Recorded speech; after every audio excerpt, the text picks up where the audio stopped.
Hi there. This is Brent. And this is Amanda. We are the Unreliable Narrators. Here to talk about the strangeness, the mystery, and the wonder of Gene Wolfe's prose. What is time? What is memory? What is a person? Is this reality? Where are we? Do we exist? Have you ever considered that all your choices are what have brought you right here to this very moment? Episode number 5. More translations from the editorial. An article by Gene Wolfe. An article, Amanda? Yes, an article and not a story. So we're going to step out of our short-lived usual so far and talk about something that's not a short story. It's an article published in a fanzine called Alien Critic, issue number 9, and it's a description of how an editor for a magazine handles their interactions with writers. So this is Gene Wolfe addressing what might be writer questions about what it's like to be on the other end of the editorial process. So instead of receiving comments from the editor, why the editor might make those comments and what might be behind them. Okay. And it starts out, the very first paragraph is, I enjoyed Marion Bradley's, quote, translations from the editorial in the Alien Critic number 6 and felt the readers might like to hear from the other end, so to speak, of the editorial desk. The next grade, or perhaps 2 or 3 grades up in magazines. So we're already into something referential and interesting here, and that is that Gene Wolfe wrote this article in response to an article written by Marion Zimmer Bradley 3 issues ago in the Alien Critic fanzine. Wow. Riveting meowing from 30 to 40 years ago. Well, it does seem a little meowy, as you might say, in that he is saying that he's 2 or 3 grades up in magazines. And we can get into what kind of magazine he's in a minute. But Marion Zimmer Bradley opens her article from Alien Critic 6 about how she's been earning her living for 20 years as a professional freelance writer. And she has always wondered what it would be like on the other side of the desk. And she had told herself, she says, that if she were an editor, she would always level with her writers. She would never use weasel words, and she would faithfully read the entire slush pile, try hard to discover new writers instead of going all out for big names, and make her editorial reports promptly and send out all checks by return mail. Well, she says, she recently survived an 11-month stretch as features editor for a magazine which shall be nameless. And since I understand that almost all freelance writers daydream of someday being on the other side of the desk, here is a brief rundown of her safari through slush pile country. She goes on to describe that she worked for a very basic magazine. She was working for an old-time publisher, one of those chaps who brags that he used to edit a string of 24 pulps. Oh. Yes. She also says he used to pay his editors $15 a week and has never believed that brains come any higher than that.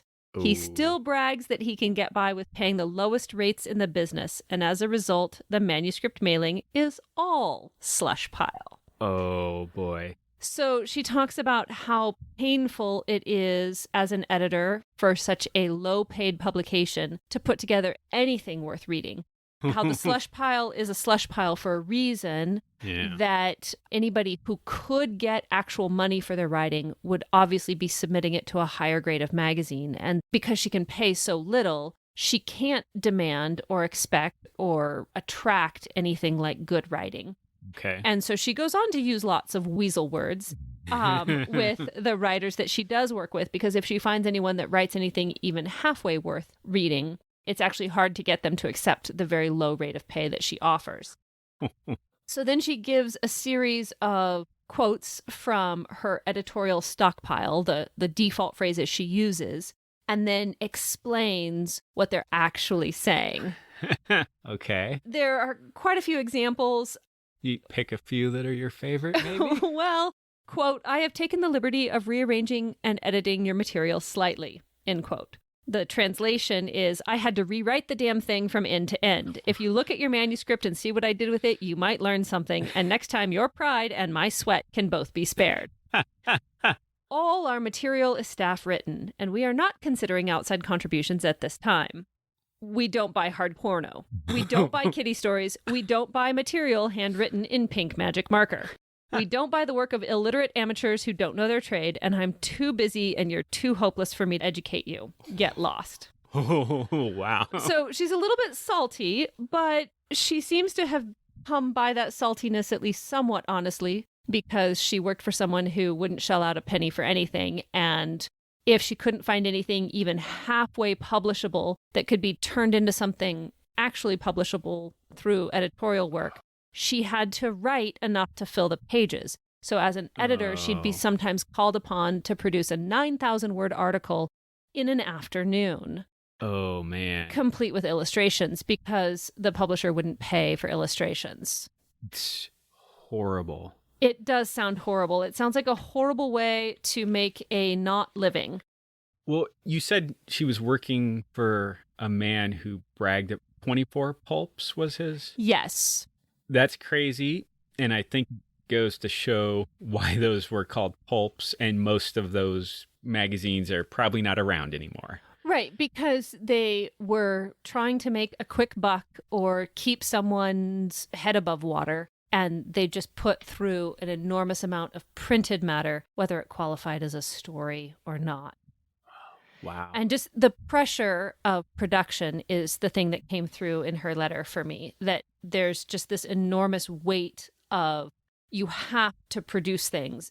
And incidentally, it seems to connect pretty strongly to the modern era. I was going to say, the content treadmill treadmill is what we're talking about here. Not anything new? Yeah. But there are plenty of people on the content treadmill that are hoping to maybe make $15 a week in Google ads from it. Yeah, true. Yeah. If anything, I think that the rate of pay has possibly gotten worse. Yeah, so she's lamenting all these difficulties. She's talking about how bad digging through the slush pile is. She complains about people not being able to spell, that they need to find, they need to learn the basics before they try to submit things, that payment is not up to her as an editor. She'd like to be able to pay money, because if she could pay money, she could actually attract agented work that would be probably worth something. That she would have been delighted to work with agents, that as an editor, she contacted agents, but they wouldn't send their clients' work to her because they knew how poorly her publication paid. Yeah. Yeah. So then that brings us to Gene Wolfe's article, which is in response to hers, and it explains his, what initially sounded catty, but now just sounds realistic, the next grade or perhaps 2 or 3 grades up in magazines. So, of course, every reader of Wolfe knows that he was a senior editor of some trade publication. Is that correct? That is correct. However, it's not true. Oh, tell me more. So it's often repeated that he was the senior editor of Plant Engineering, which was a industrial magazine so it's like robotics, conveyor belts. Pringles making machines? No. Well, yes, essentially, Pringles making machines, but things too where it's like different types of oils, like paints you would put on these types of machines. Sounds fascinating. It does, doesn't it? So he started working there in 1972, and according to him, he quit in 1984. However, the Plant Engineering website, at least the time of this recording, they have an obituary for Gene Wolfe there because he was a longtime senior editor. They say that he worked until 1986. So he was a senior editor with a staff. There were multiple other senior editors, and so he wasn't the head of the magazine, but it's one thing that he addressed because apparently somebody put it into print one time that he was the senior editor of the magazine, and essentially like he was the one in charge, but he was like, no, I wasn't. I've tried to correct that, but once something's in print, it's in print. Right. So just to clarify, it's a large enough publication that it had multiple senior editors of different departments? Yes. Right. Okay.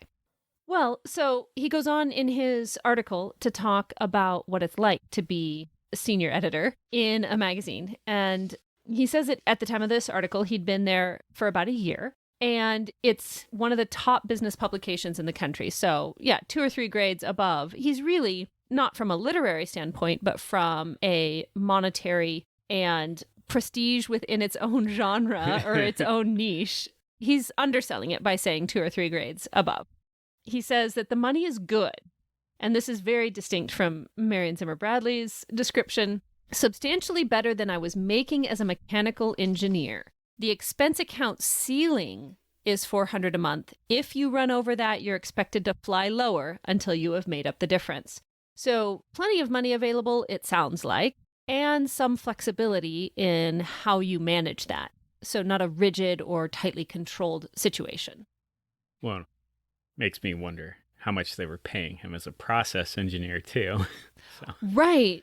Well, I have a hard time imagining someone in any kind of publication environment making more than an engineer, but maybe that's because my perspective is skewed by, well, software engineering and the depths to which, literary fiction and genre fiction have sunk with modern publication rates. Yeah. And with academia too. Well, yeah, I forget that too sometimes. A lot of my perception is based on the academic environment where you can write for nothing but prestige. The exposure, it'll be good for you. Yep. Nobody ever died of exposure. Nope. So just an aside in here.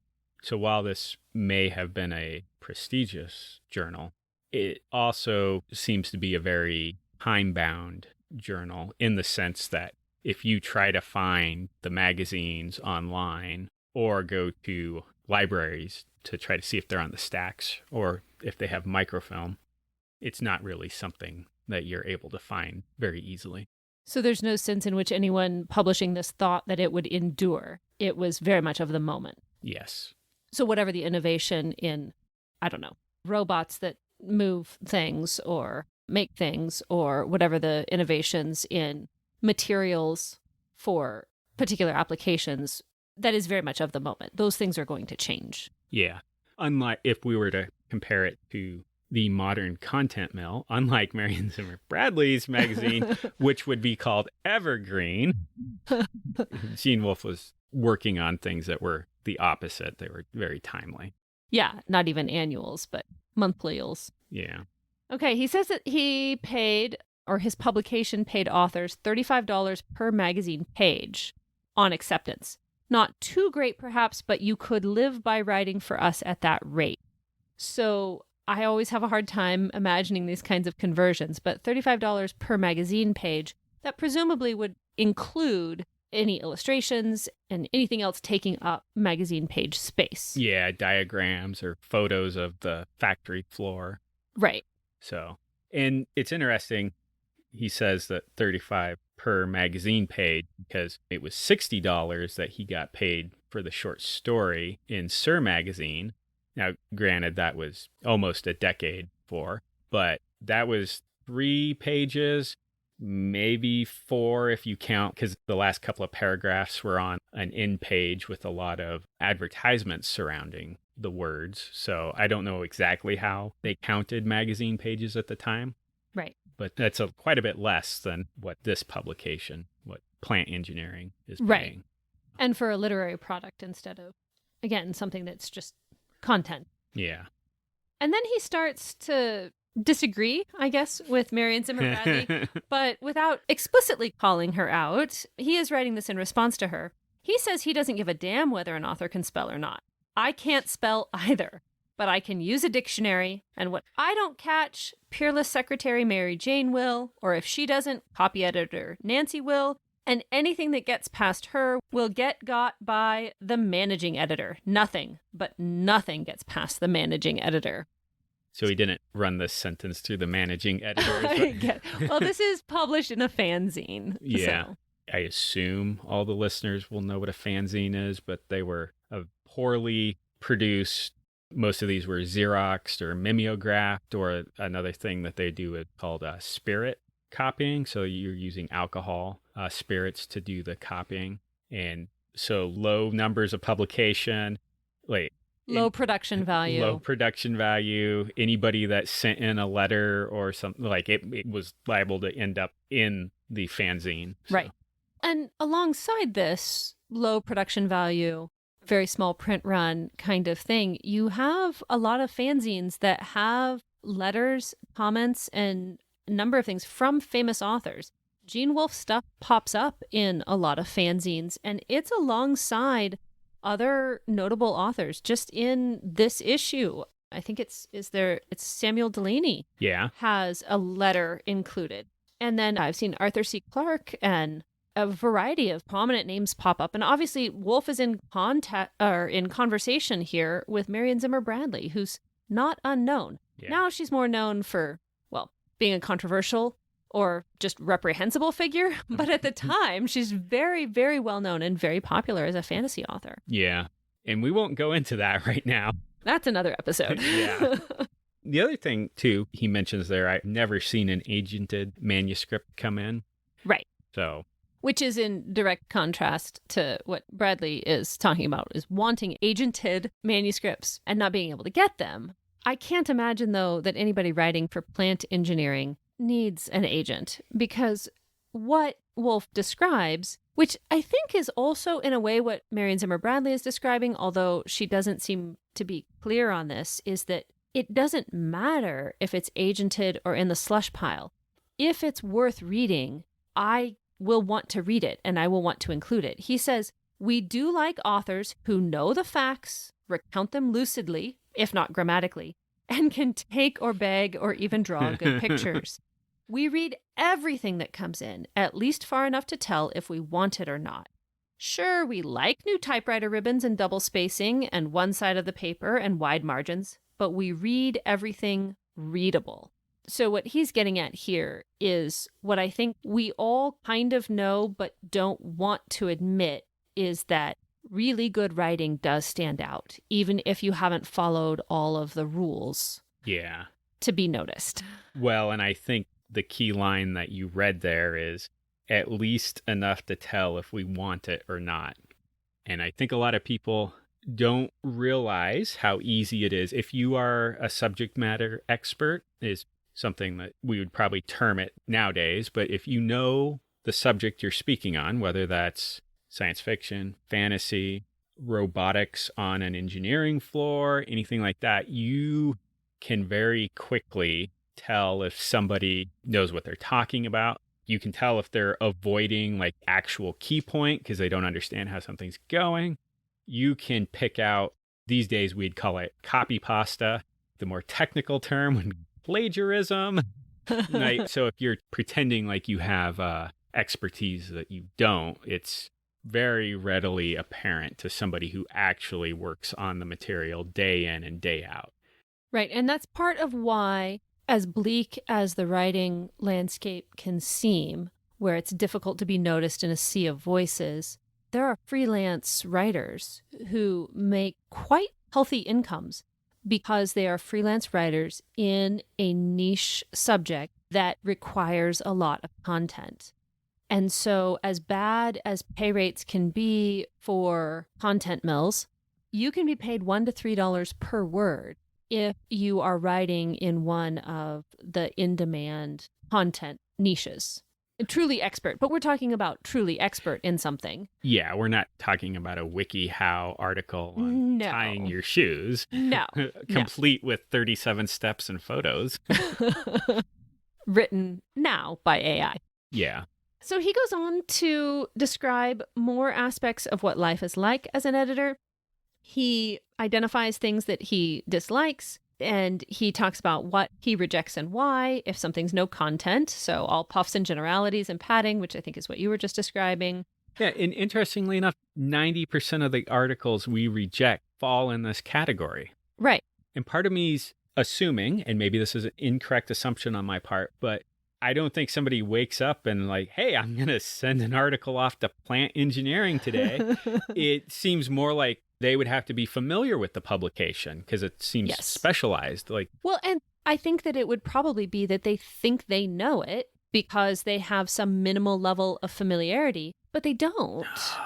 Dunning-Kruger effect. Yeah, okay. It's at play here. Yeah, I hadn't been thinking about that. So some low-level supervisor or manager in a plant who sees plant engineering come through the office and thinks, oh, I can make extra money doing that, and then writing about something that they don't genuinely understand. Yeah. Not right for us. This is another 8 or 9%. And so that seems to be that somebody's pitching an article or submitting an article that just does not fit the niche. That maybe is tangentially related to manufacture or somehow is just not in the area that they primarily publish in. Too similar to something already in stock. This one is much rarer than you'd think. Too hot. Somebody would take us to court and we might lose. Knife your enemies somewhere else, which is hilarious to think about plant engineering having a knife fight, metaphorical or not. Mm-hmm. And yet he put it in there because even though what did he say? He's been there about a year? Yes. So already he's had articles come across his desk that are too hot, which he leaves it just vague enough that I'm imagining all sorts of nonsense, but I'm guessing this is probably more in the area of intellectual property violations and not respecting current patents. I thought about that. The thing I thought more about was criticism of something a manufacturer or production company is doing. Yes. So somebody being critical of someone's process or someone's product. Okay, that makes more sense. I hadn't thought about it from that angle. Yeah. Well, and it's right here that we see what you were talking about earlier, sort of the misrepresentation of him as the senior editor. Here he says, editors such as I, there are currently 8. So at Plant Engineering, he was one of 8. Must write 3 pieces a year. We must or write ourselves 3 more a month. And I think he means, yeah. I think that's the low production value we were talking about. On these, we buy if we can, write if we must. As well as I can remember, I've written 5 of these. So he's required to produce 3 per year, and he's written an additional 5 articles to fill in what he couldn't obtain enough of himself, which is what Marion Zimmer Bradley's talking about at her publication, that if she doesn't get enough stuff to fill the magazine, that she's going to have to produce a 9,000-word article in an afternoon in order to fill space. Okay, that makes sense. Of course, he's getting more than an afternoon to do it. Yes, his production schedule seems to be much more reasonable. He says that they're short on desks and that he splits an office with someone else. He enjoys working from home 1 week out of 2, and it's nice to work in his pajamas. So even then, we're having office space shortages. Yeah. I like how it says, the desk shortage will be over, air quote, soon. Yes. Well, I like that work from home or flexible work was a thing that he was interested in. So then he goes on to talk about the translations from the editorial, where he gives the little phrases that he uses and then what they secretly mean. Did any of these jump out at you? Yes. The first one here, it has suddenly struck me that, and then the translation, I need a certain type of article and that I may be able to talk you into actually writing it. And from you, it might be good. That's an interesting thing there because he could be rejecting an article, but he's trying to reword the rejection. So it's like, okay, I don't want this, but if you could write me this, we'd actually pay you for it. Right. Where he's identifying someone capable of writing and then trying to feed them the topic that he will actually have space for. Yeah. And actually, the second one, too, struck me as funny, where this is to confirm our interest and basically like, hey, we're actually going to need content. Like, right. We wanted this and you haven't delivered it yet. You pitched something, now put it together. Yeah. So, and those are those type of comments. The number of emails that I get in my inbox, like, this is to confirm our interest. And I kind of had to chuckle on that because it still happens today. Right. There's this communication. Hey, get it to me. Yeah. One of the ones I liked, unfortunately, our editorial board feels, and then the translation is, I hated it. Yep. So there's our policy demands exclusive submission. That one's kind of funny because even within the year that he was there, he's had people that submitted an article and then Plant Engineering purchased it. It came out in a competitor's magazine before plant engineering got it out. So his translation, it's really embarrassing when the article we bought from you turns up in a competitor's magazine a month before we're ready to run it. And that one is still relevant today. Like anytime you're submitting, whether it exclusive rights, you have to let us know right away if somebody else, like right away in the submission process, even if somebody else has it, or they don't even want you to submit it multiple places at once. Yeah. So any writers that are out there, read before you. Yes. Well, and that question or that translation ties into another one. Your article will definitely appear. And then the translation is, if we buy it, we print it, but not next week. We try to have an inventory. And if we print your article right away, somebody else's gets stale. And so that idea that the writer might be impatient to see it appear, but they have to understand that you don't produce the content the night before you run it. Yeah. You have it in the hopper and it's ready to go in later. Well, and the interesting thing there too is the content has already been paid for. Yes. And they're asking, why haven't they seen it in the magazine yet? It's like, you got paid. Yeah, you were paid for your work. Stop being impatient to see it appear, which is kind of hilarious when I think about it in terms of plant engineering, but understandable when I think about it in terms of, if I've sold a story, I definitely would want to, I would be very impatient to see it in print, because selling it would be almost, okay, not actually, but almost beside the point, because I want to see it in print. I want to have that confirmation that my work is worth something. Yeah. And I think that would be true for a writer of a technical topic as much as for, well, maybe not as much as, but as it is for. Yeah, it's at least a component there that goes into the writing of it. So yeah, the love of the thing itself and not just the love of the money. Yeah. One of these here that calls out in an oddly specific translation, haven't we seen this before in print? That one's special. That one is. The managing editor wrote this in 1962. Oddly specific year for him.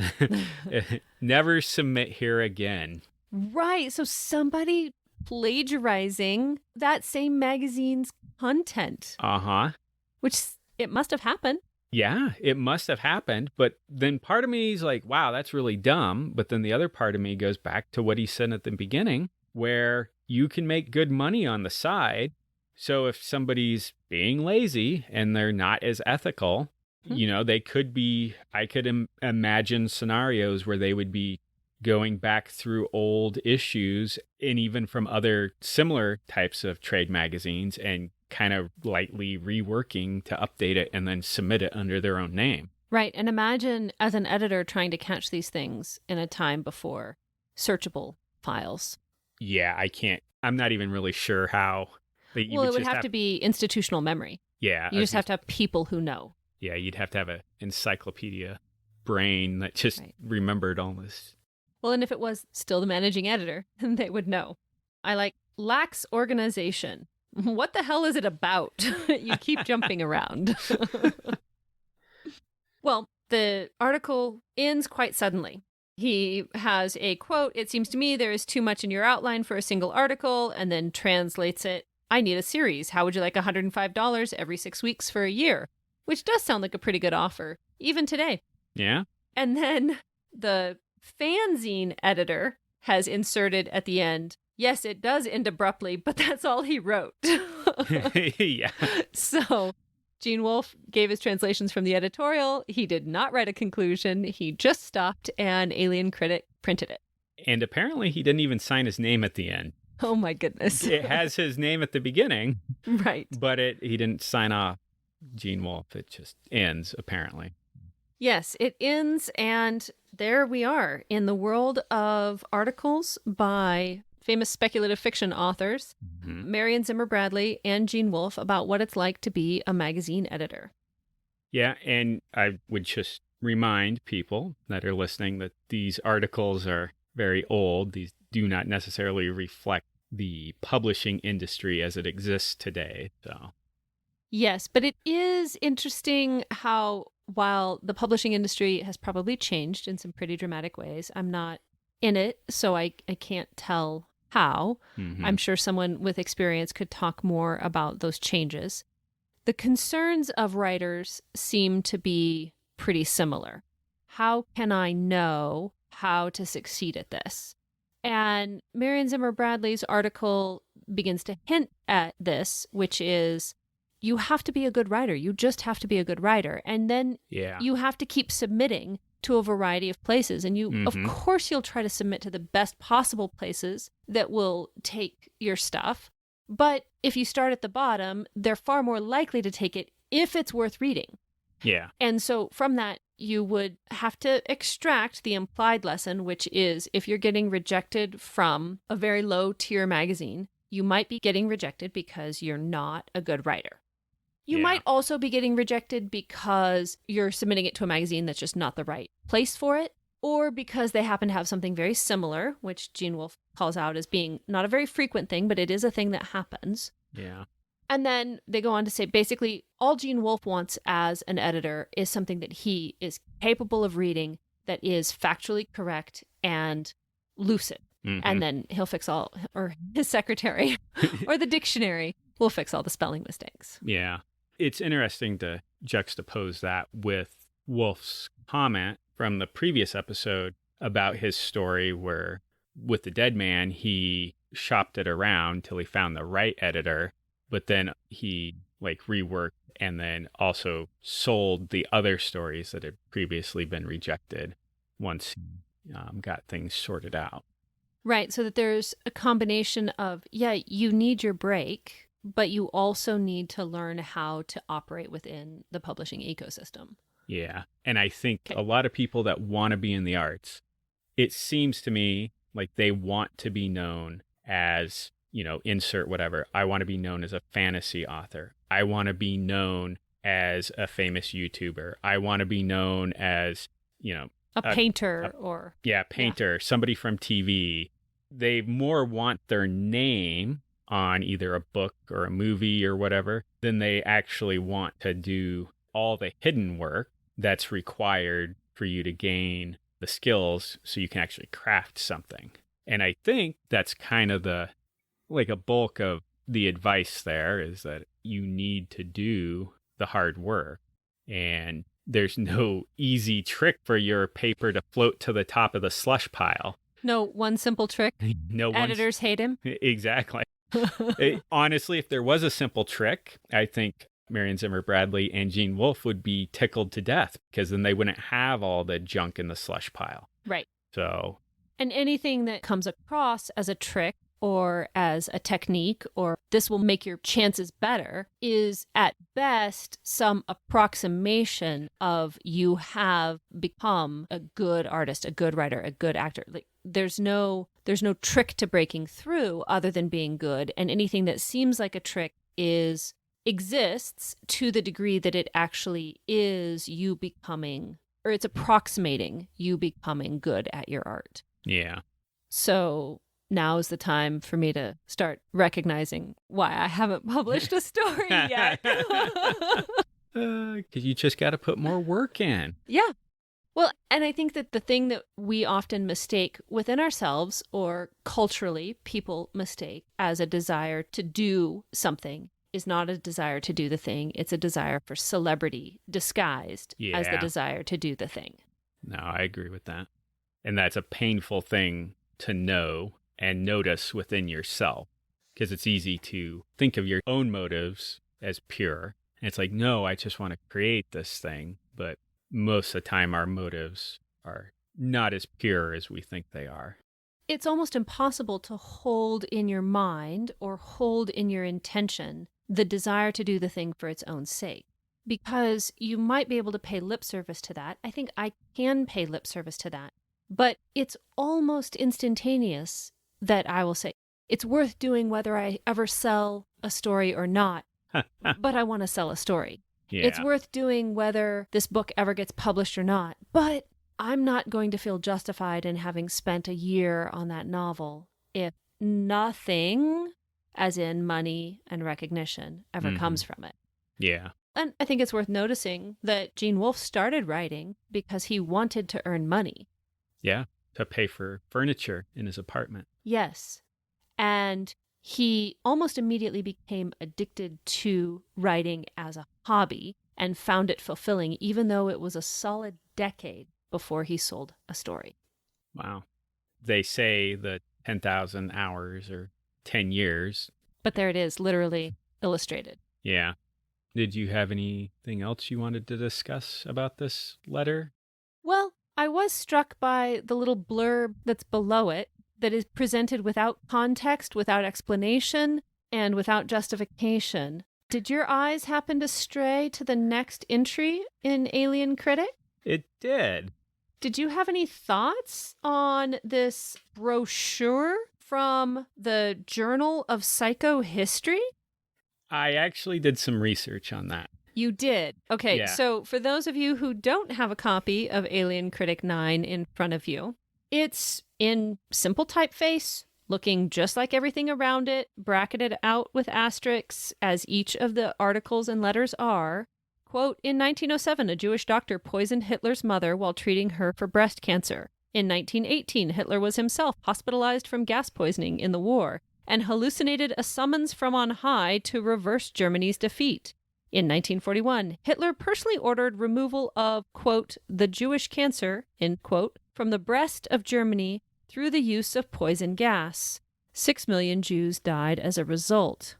I'm sorry, but what the hell is this? I had the same reaction because I thought this was some sort of bad off-color humor attempt at... I mean, I've heard some terrible jokes, but I didn't know what to make of it. It seemed dropped in out of nowhere for no reason, and for no reason that I could imagine.